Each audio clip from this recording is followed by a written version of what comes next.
Welcome to the Personal Development Mastery Podcast. I'm 𝘀𝗵𝗶𝗃𝗀 and my mission is to inspire you to rise up, grow, stand out and take action towards the next level of your life. I interview leaders, influencers, entrepreneurs, authors, exceptional people who can and will inspire you to improve your life.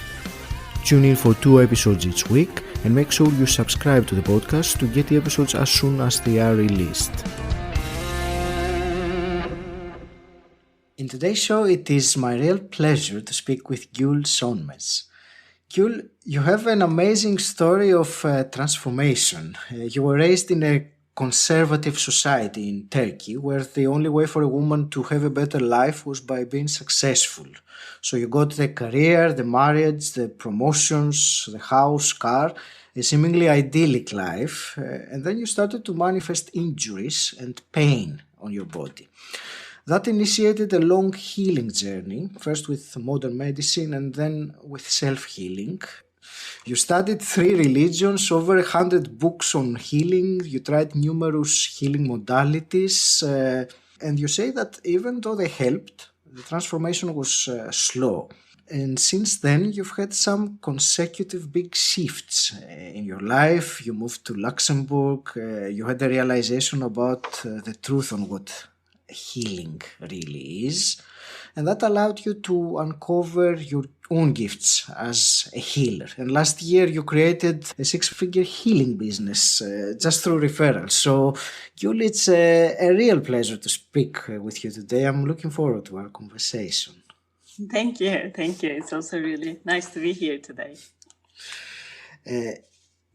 I want to start with some elements of your story, which I already gave away a few bits there, but I wanted to ask, there are two moments that for me strike very much. The first one was your decision to leave Turkey and leave your life as you had experienced behind you and start a new life in Luxembourg. And we were talking earlier, I can relate personally with that because I left my home country as well to move to another country. So do you want to share a little bit of your circumstances at that time and help the listener understand a little bit more? Yeah. So it was actually now 4 years ago. It was actually that time I was working, I don't know if you can use brand. I was working at Coca-Cola. I was a marketing manager. And I had a pretty good life actually because of my corporate job. I had a pretty good life, nice house, I had my yoga classes, my dance classes, and my really, really nice corporate job. But I really wanted to get out to look for more because somehow I was feeling that I cannot be myself and there are more things I can do. And actually that time it was 5th year on my healing journey. And I had a healer. She was an Armenian lady in Istanbul. She was my first healer and a teacher. Mm-hmm. She was the one who always had visions. So she was always telling me, you need to be a healer. They're telling me you have to be a healer. You have to start working with people. And I always say, no, my career is amazing. I don't have patience to work with people. It's not me. Your visions are good, but probably they're wrong. And she was like, you're scared here. You need to go. You need to be left alone. You will start there. And in one session, I remember we had a session with her. There was a lot of tears and she said, you're going this time. But that week, Amazon reached out to me, another corporate company in Luxembourg. So nothing to do with healing. And we started doing interviews and they offered me a job in Luxembourg. Literally in 2 months, I came to Luxembourg with another corporate job. Mm-hmm. But this time I had an agent who helped me with the move, the international relocation from one country to another, especially if you're coming from a different country. Mm-hmm. There's a lot of paperwork. We became friends with her and she was the only person I told about my self-healing journey. We became friends. She lost her husband through cancer. And in the hospital, she tried pranic healing, something like that, different kind of Reiki. So she could relate to me. She could understand me. But after I moved in 3 months, she called me one day crying and said, my older son, Noah, that time he was 12, got a brain surgery. he had a headache, and they took him to hospital, and they realized there is a huge tumor in his brain, and they did an emergency surgery, and he couldn't wake up. He was half paralyzed and in coma. And she said, can you come to hospital to do your healing? And to be honest, I wanted to say no. I was like, no, I'm sorry, and hang up. But I couldn't, because it was a mother crying, it was a kid. And somehow, I don't know, she asked for me. And I said, okay, of course I'm coming. I still remember, I came home. I had no idea what to bring. I took one piece of Reiki things. I took one piece of all the little statues, like statue of Jesus, statue of Buddha, statue of everything I found, like trying to hold on to something, crystals. And I went to hospital. And of course, doctors didn't let me in because it's a special unit. The kid was in a special unit and watched by the machines all over him. And there is a glass. So it's not, he's in coma. It's not a normal hospital room. And of course, they didn't let me in, because who is she? Healer. Very big question. In a hospital in Luxembourg. So these kind of things are not very common. But the mother was Luxembourgish, and she was fighting with the doctor. And she's like, no, I'm the mother. I have right to put her in this room. While they were debating, I called my first teacher and I said, what I'm going to do? I couldn't say no to her. I'm in here. I had no idea what I'm going to do. I never healed anyone. I was just working on myself. I always say, still I am obsessed with my own healing on the way I work with people. That time I was not working with anyone. And she told me, you're so ready. Look, this is the situation they put you. When you go into the room, if you're scared, you're going to only give fear to this kid. If you trust yourself, you will immediately make the connection. I've been training you for 5 years. You are the best of best. You only need to get rid of this feeling if you're not good enough. Pull yourself together. Look at the eyes of the mother. Get in the room. Okay, I close the phone and the mother get me inside the room. But of course, they're watching. So it's not like I'm alone in the room. There is this glass, and the doctors are not happy that I'm there. And it's my 3rd month in this country. So when you are coming with them from outside to European Union, you need to have residency permit and work permit. And it is tied in 6 months. It's a trial period. Yeah. So in my mind, I was like, oh my God, I'm a fraud. They're going to send me back. What the hell I'm doing here? I was just thinking those thoughts. I was very scared. And because everyone was looking at me, I take a deep breath and put my hands on the kid. But I was just thinking, Gül, what do you think you're doing? You never healed anyone. You couldn't say no to the mother. Okay, try to calm down. You're a fraud. What are you doing? I was just talking to myself. And that kid in coma moved his hand and tried to get rid of his stitches. And his hand was paralyzed. Because I was so scared, I was probably freaking his soul out because I was just passing my fear to him. And the machine started, me. So I was like, okay, I'm going to jail. But that moment, I don't know. I still asked to Sabrina, how did you do it? The mother came, hold his hands, look at me and said, Gül, I trust you. After that, I don't remember. After that, I really made the connection. Suddenly, everything I studied for 5 years were in alignment. I could hear them. I could relate to the masters. I could relate to the angels. I could relate to the energy. And I started to make the comments, and I lost it. I don't even remember how long. When I opened my eyes, the grandmother was outside crying. The mother was with me saying thank you. Doctors were discussing if they give me a card to get there and do some healing. Because he was in machines, they realized his brain waves change. And for them, it was good. It was like, okay, this would help in healing process. Okay, she can come. This was my first client. I by the way, he's my best friend now, because when I tell this story, everybody is so scared. So it took very long because he was half paralyzed. So he stayed in this hospital very long. I think I went there 3-4 months maybe. Then he transferred to another hospital for paralyzed kids with the hand. So he did his walk, his first steps. Still he has some issues with the hand, but he's back to life. I'm seeing him every week. I'm trying to teach him this kind of things, because when I say everybody's, what happened to the kid? He's good, no, and he's 16 now. He's a big boy. This is how I started. So this is why I think I needed to come here. And when I started like this, of course, there was so much demand. People were asking, can we work with you? Do you do sessions? And this is how I started, actually. How did that event change your way of thinking about your own healing? I think I love Rumi. So if one thing is I'm obsessed with Rumi, I think he's one of the best poets, one of many. And he always say, what you seek is seeking you. So although it was from outside, you think that I was healing him because nobody heals nobody. Everybody heals themselves. We're just messengers. He was healing me because in order to work with him in the hospital environment, I had to go through a lot of self-healing for myself. I had to work on my issues by myself because up to that time in Turkey, I had someone to go to. So I could get rid of my issues. Either I go to a healer or I go to a therapy. I talk with my friends. But suddenly I was in a country which I don't know anyone. I was stuck with a corporate job. And suddenly, of course, my corporate job didn't resonate with me because I was a vendor manager. You cannot sell during the day and go and heal people at night. Yeah, it doesn't happen like that. And I started to struggle a lot. I started to see more people, but I was fully working over the weekends over healing, but during the busy days, and I started to lose it. Then this helped me to change all my career. Then I changed my job to a training job where I was touching people during the day as well. I was more aligned.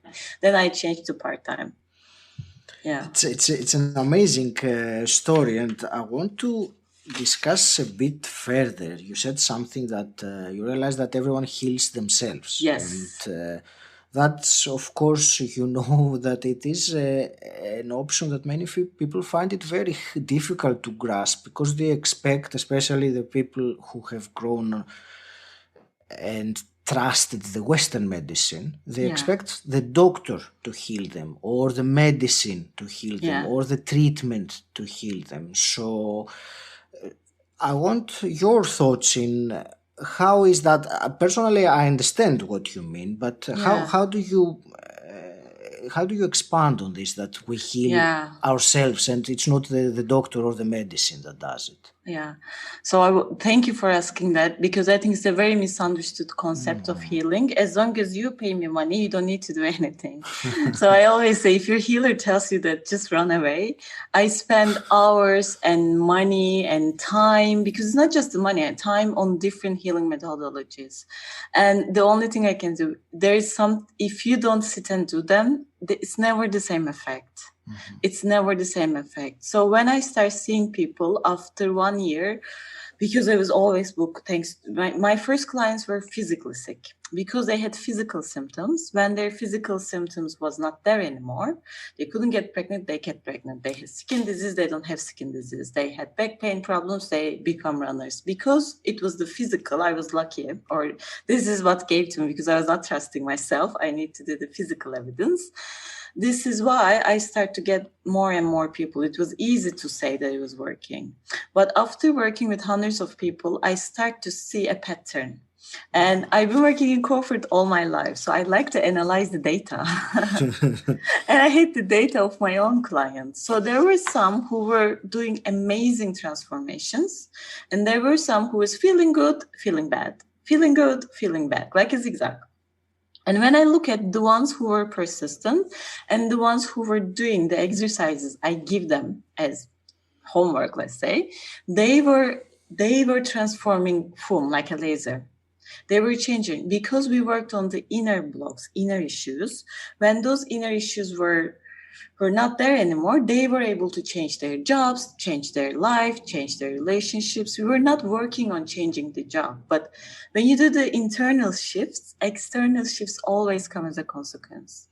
And I realized now I'm more happy to see those shifts with people. I want to take them on transformation journey.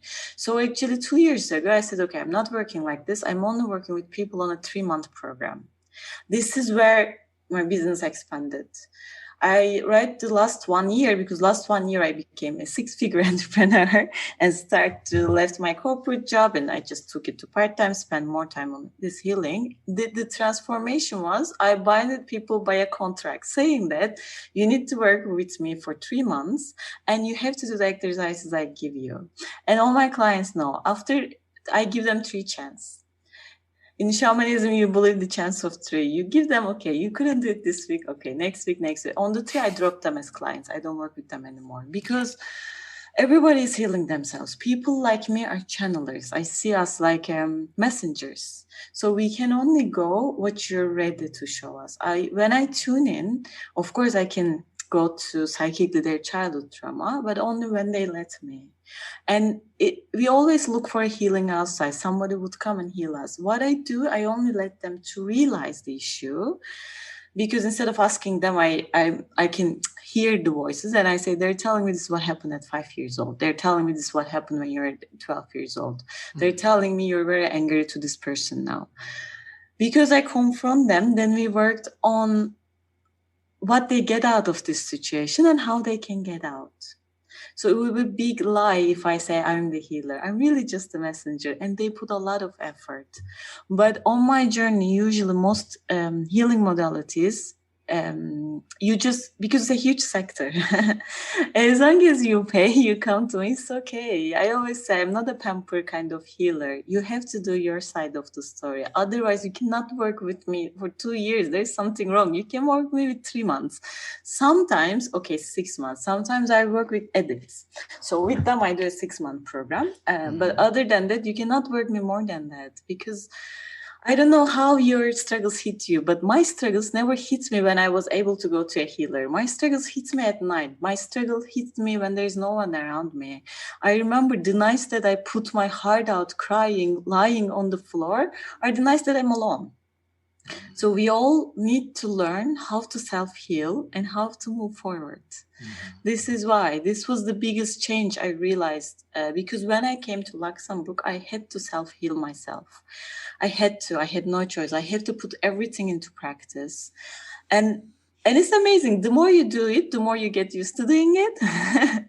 and you really see it. I have so many clients first telling me, I don't feel anything in my palm. I'm like, okay, because you only tried once.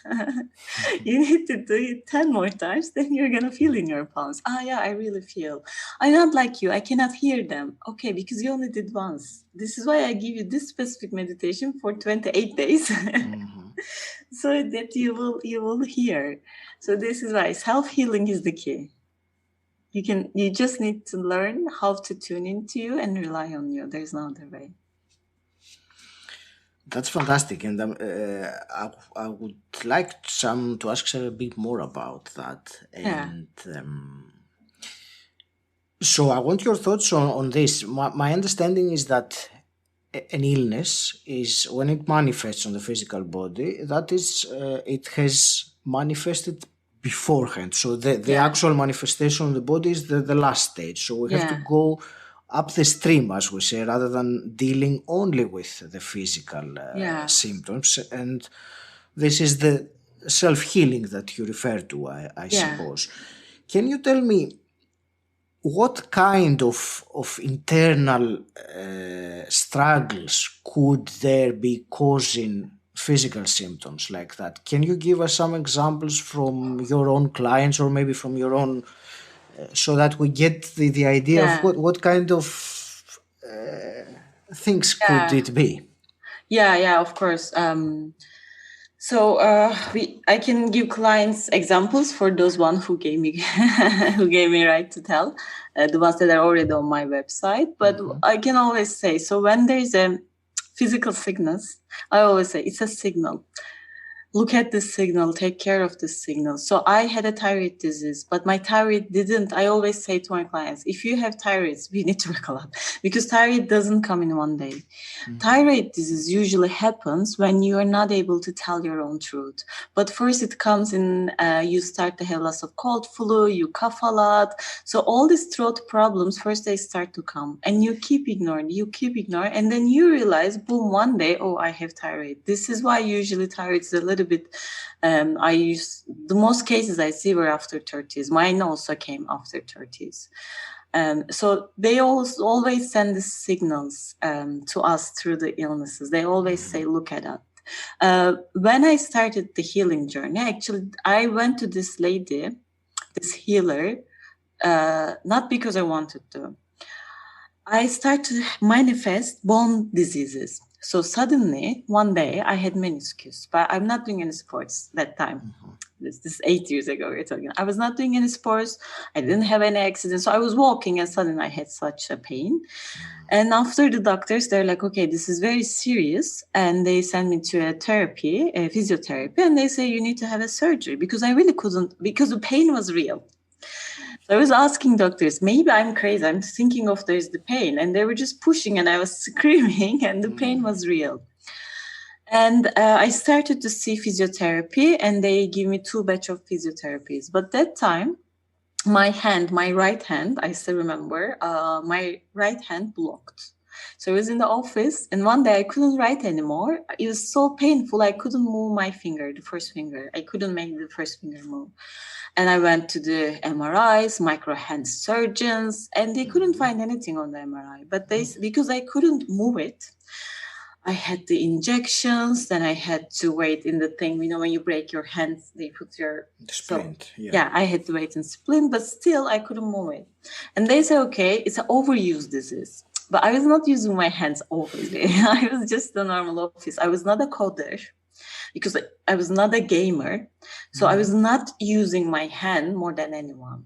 That time, actually, I was scared of the operations. Because of my bone issues, I already had 2 operations. And when you have operations, the anesthesia is really hard. It's very heavy on the body.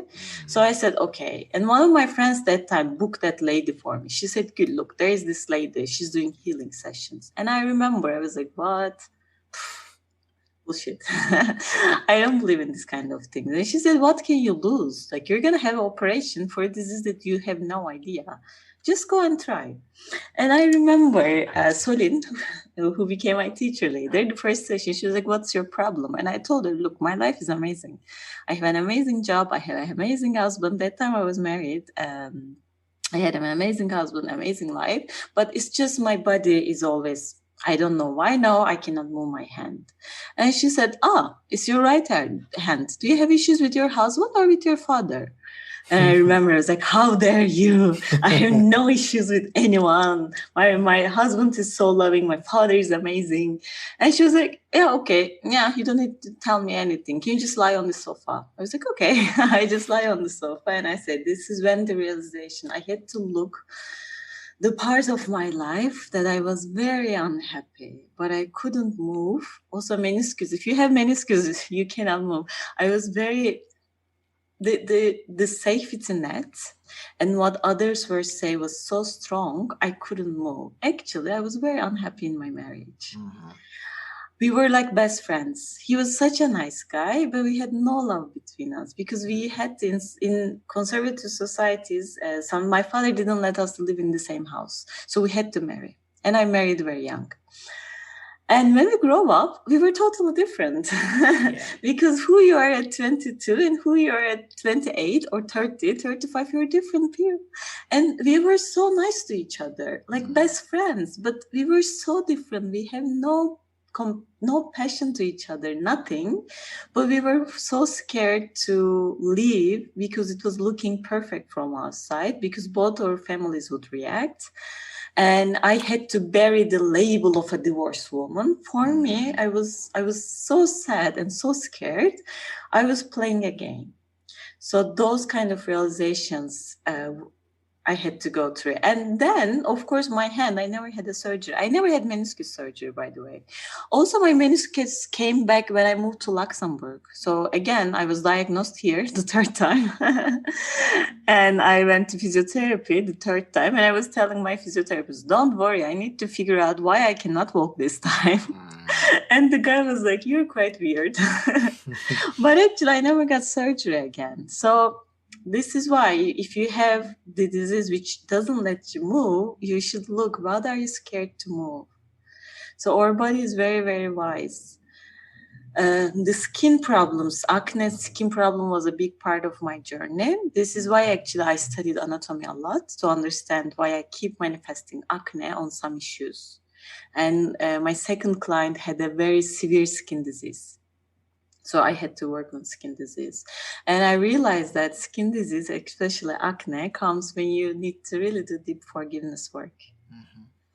It could be to you if it's on the cheek. I always see it, the case is on the cheek. It is more related to your intestine area. So it's more issues like abandonment, issues like not feeling love.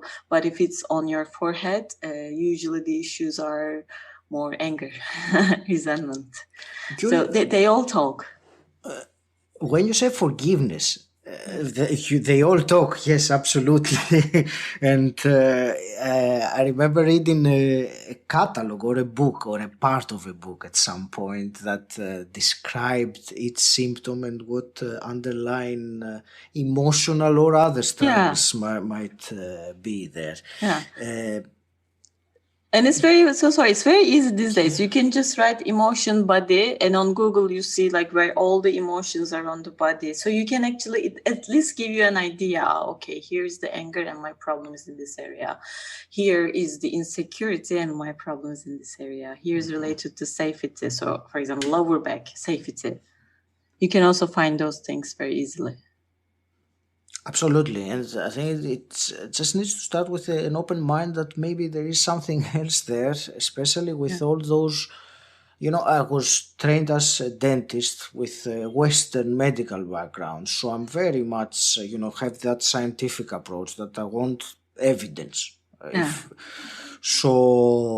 on the other hand, I realize very well those limitations because the evidence we have right now is the evidence we have right now. We don't know what we will know in 5 or 10 or 100 years. So by believing there's nothing else but this, we're immediately limiting ourselves very much. So looking at different possibilities, I think it's a very important thing. It doesn't matter whether you will go down that path or not, but at least explore them for yourself and see what else might there be there, rather than, I'm thinking of some people who blindly follow the doctor's orders because they have been conditioned that the doctor is the ultimate authority on their own health and not themselves. Whereas we are in control of ourselves. The doctor or the healer or whoever else, as you said, only helps or is the messenger or the facilitator, if you wish. Yeah. But it's amazing. It's changing because this year I have clients who are doctors. I have clients who are cancer researchers. So even though on their daily job, they're just working with scientific experiments. Like one guy he's working in US for cancer research. He's a PhD, but on the evenings, he can work on spirituality to actually help and be better at his job. So it's kind of merging. And I recently watched a movie. There was an amazing phrase. If you like this kind of things, please watch it. It's called I Origins. There was a little worm, and the girl was trying to say to the other one scientific who doesn't believe in spirituality, she was saying, look, this worm only has 2 senses. But over the years, we had the evolution. Now we have 5 senses.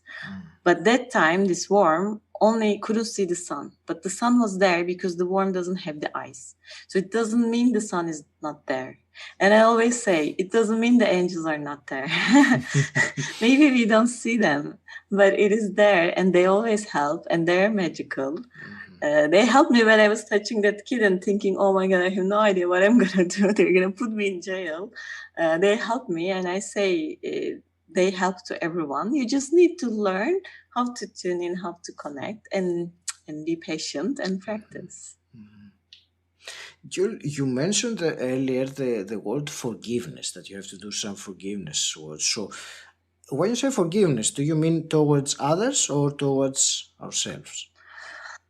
This is the topic that I'm super passionate because I see so for now I had chance to do more than 1,000 sessions. So I'm just talking based on this 1,000 sessions data, but I have people who are Orthodox, who are Christian, who are Buddhist, who are American, who are from Canada, who are from Middle East, Pakistan, Turkey. So everybody has different backgrounds. Okay, everybody has different beliefs. Everybody has different ways of spirituality.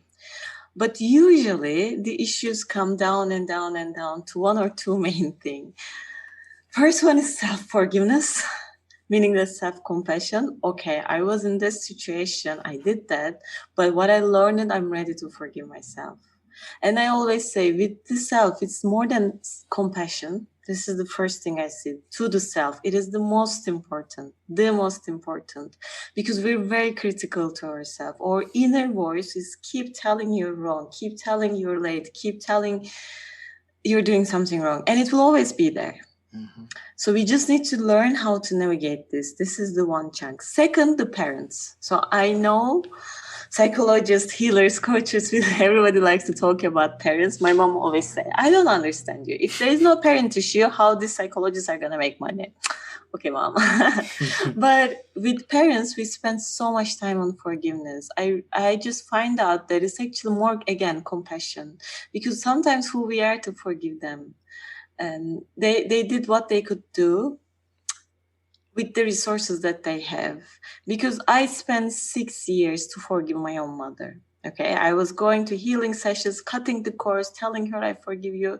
And to be honest, I was not. The block was still there. Still, I had acne issues, by the way. This is why I said the transformation was slow.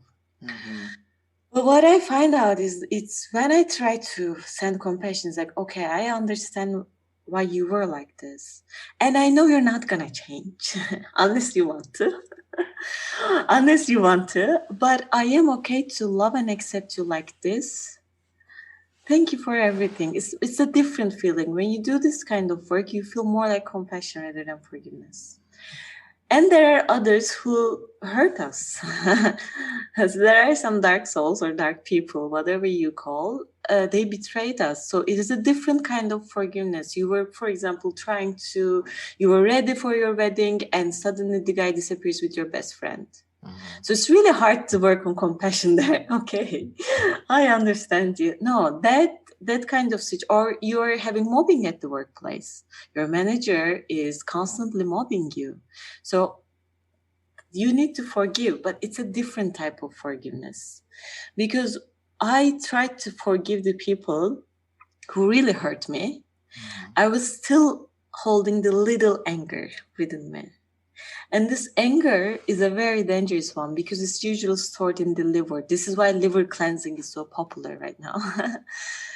It is quite hard when somebody hurts you. So in this time, you need to work on the definition of true forgiveness, because true forgiveness is not justifying what they did to you.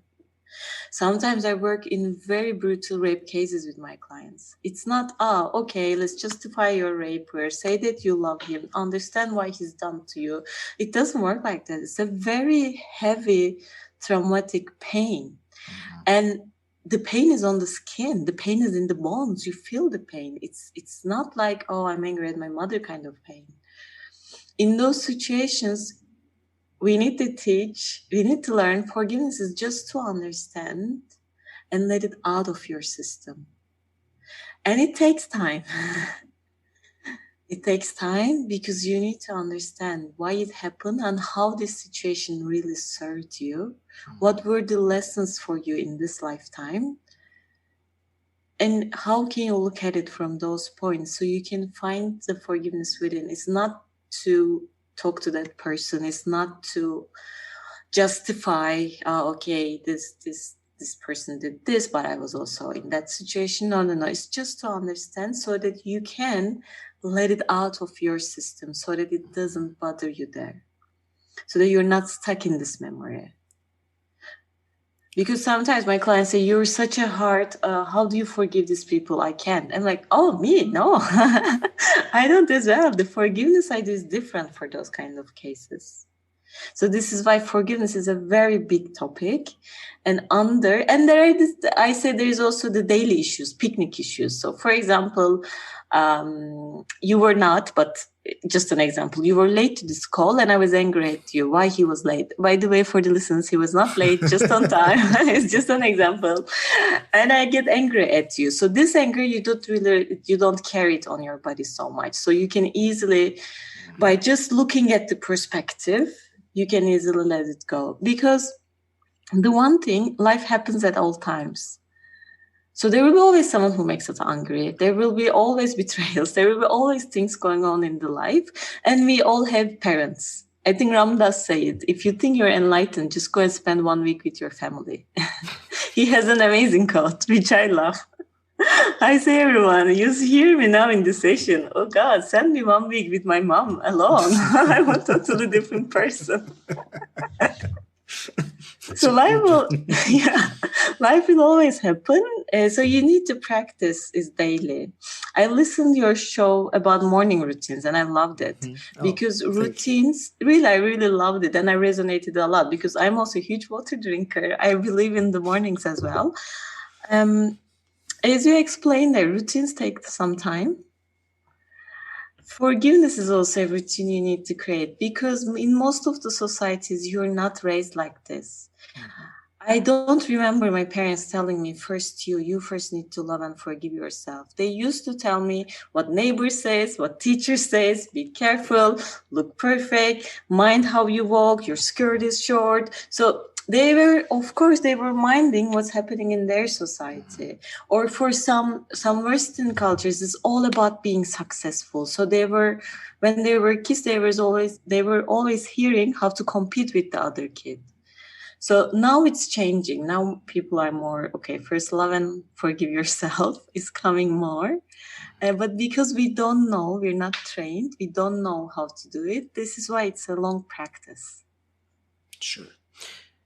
And I understand what you said earlier about forgiving at a, let's say, more superficial level of saying that, I forgive you or I forgive myself, and actually going deeper and realizing that fulfillment on a different level. I want to ask, let's say someone listening to this now has issues, whatever that might be, with forgiving himself or herself. Yeah. I know it's very general what I'm saying, but what's a very first step that someone could take towards changing that if they're struggling with their own self-forgiveness? Yeah, so there are a couple of things that they can do. And in this case, let's assume they cannot get help, right? So they cannot work with someone, what they can do by themselves. As a first step, of course, working with someone, I suppose that's the ideal thing. Yeah, working with someone is the ideal because they can help you to go there a bit more faster or teach you the tools faster. But still, there's a lot of things you can do by yourself. The thing that I really love is really, really journaling. Why I cannot forgive myself. But when you journal, please not 1 page. You need to write minimum 3 because usually the first paragraphs, you're still superficial. You're still in the mind.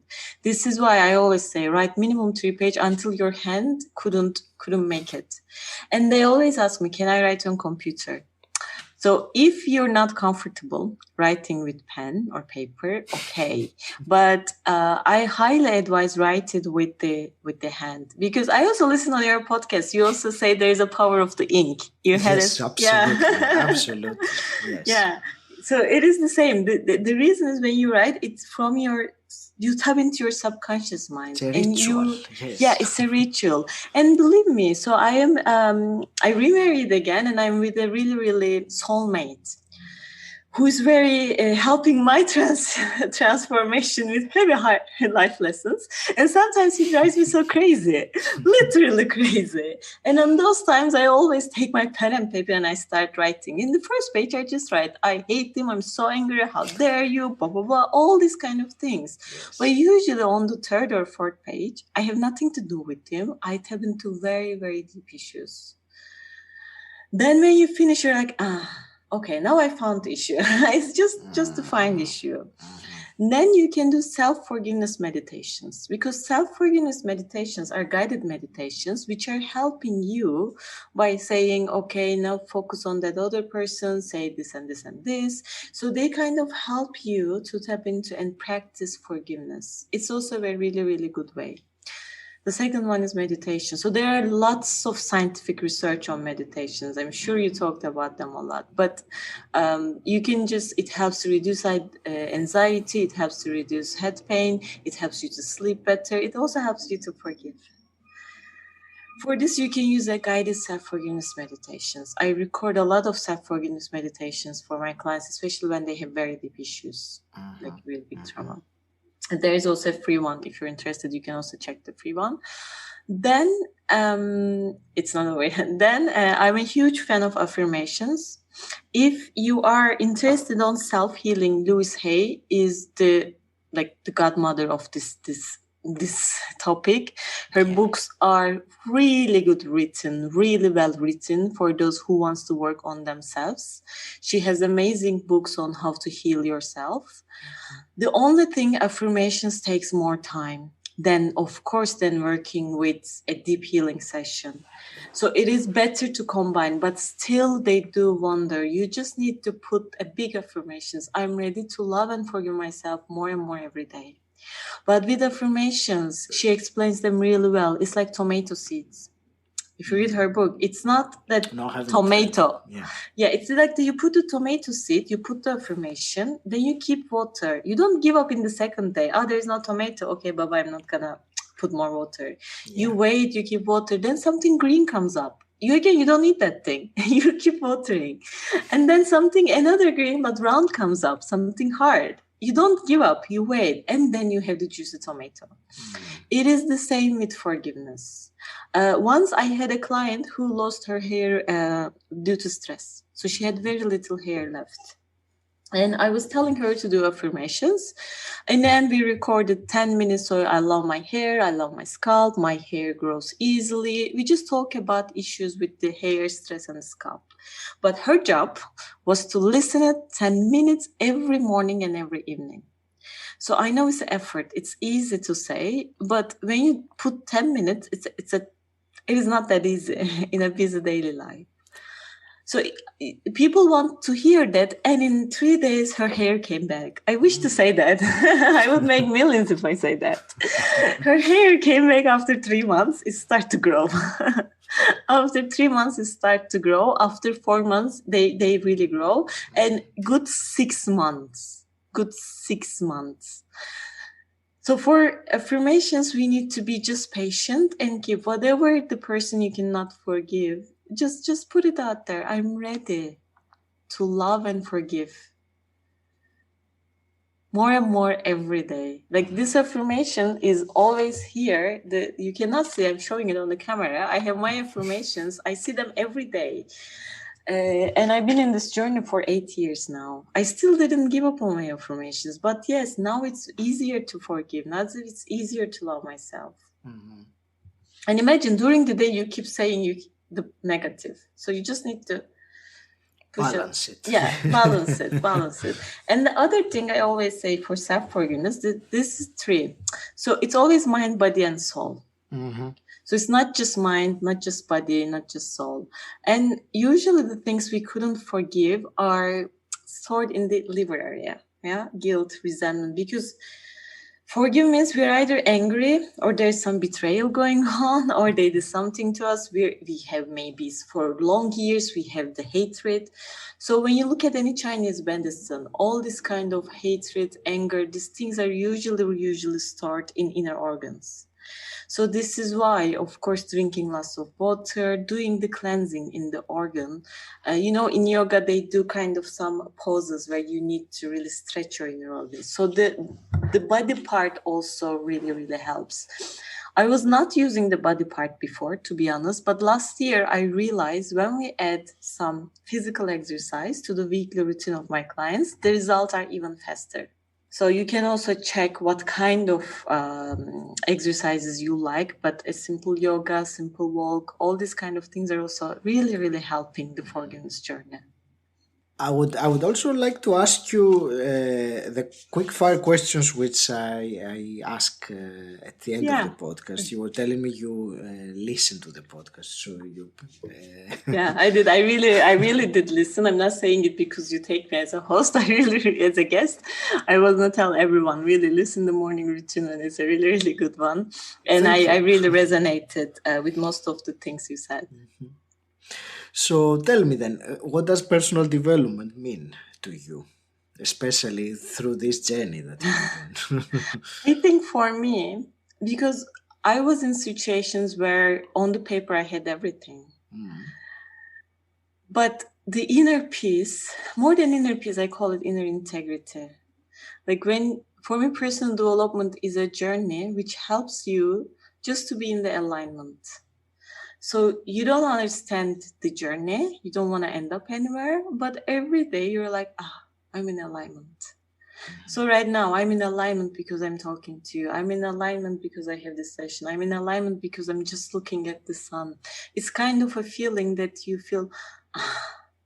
So because sometimes personal development, we take it too much and it burns out. So it's not a burning out journey. It's a journey where you feel more and more in alignment with yourself, with the soul. And what advice would you give to your 18-year-old self if you could go back in time? So I think she wouldn't listen to me because I was a very different. Not. She would say, yeah, whatever, a weird lady who talks. Because look, my mother figured out what I'm doing last year. I even couldn't tell her that I'm hearing voices. And the first thing she told me, wow, you were like this when you were 3 years old. We did everything to stop, to give you the best education. And after all this year, you're there back again. So I think my 18 years old was very snobbish. She think that working in corporate, having a good life is more important than anything. She would not listen to me. But I only wish that she started the basics, journaling, meditating, and just one easy mindful practice. It could be just walking in nature a little bit earlier than just trying to get somewhere. Because she was so obsessed trying to go for the next. I think she couldn't really enjoy the ride. So this was the only thing. Just start at least with 10-minute meditation. I know you're not going to understand me. Don't worry. Please start with this. Awesome. And if you could change something, wave a magic wand and change something in the world as it is today, what would that be? This I really want. Sometimes I practice that I'm talking to God and he says, okay, Gül, now you have the chance. This is the one thing. And I always pray, please teach everyone how to love and forgive themselves. Because it was the reason of my biggest diseases. This was the reason of my biggest struggles. Still today, if I manifest any disease, I immediately check, okay? Where is the self-forgiveness bit this time? One thing if they give me, yes, there are so many things in this world to understand each other more. I wish people have more abundance and everything. But the first one, to teach us default. It is in our default, like eating, like sleeping, to love and forgive ourselves.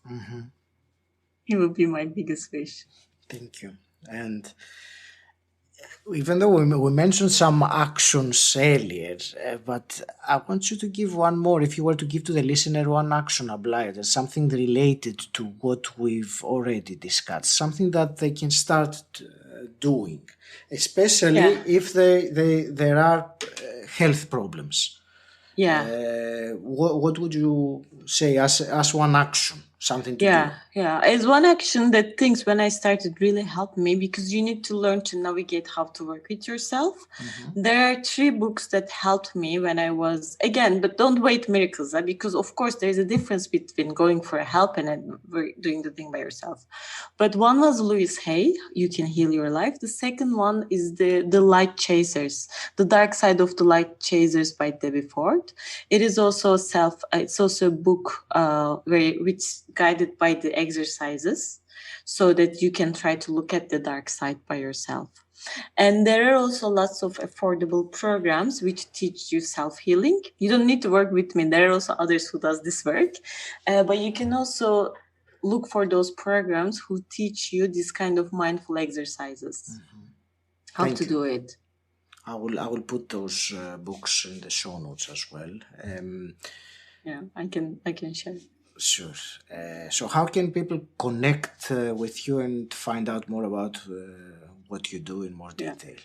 So up to now, I was only working one-to-one with high-end packages, and because I like to see the results. And I always say I'm a healer who still can work in corporate life, so I need to see the transformation. So therefore, I work two ways. I work in one-to-one transformation package, which is a very intimate relationship, meaning that sometimes I can just channel and send messages out of nowhere. It's a very intimate journey together for 3.5 months. This is one way. And the second way, this May, I have a self-healing course where I teach the things that mostly on the body struggles that I do on myself, and I give advice to the people. And they can find this information for those both of those programs is 𝗵𝗲𝗹𝗶_vibes.com. My website is Purposeful Vibes. It's awesome. Yeah. Gül, this has been a fascinating discussion, really. Thank you. I think we could probably talk twice as much, with, especially some elements I find personally intriguing. So I want to thank you very much for sharing all this with me today, and to wish you all the best for your journey from now on and helping others as well. Any last parting words from you?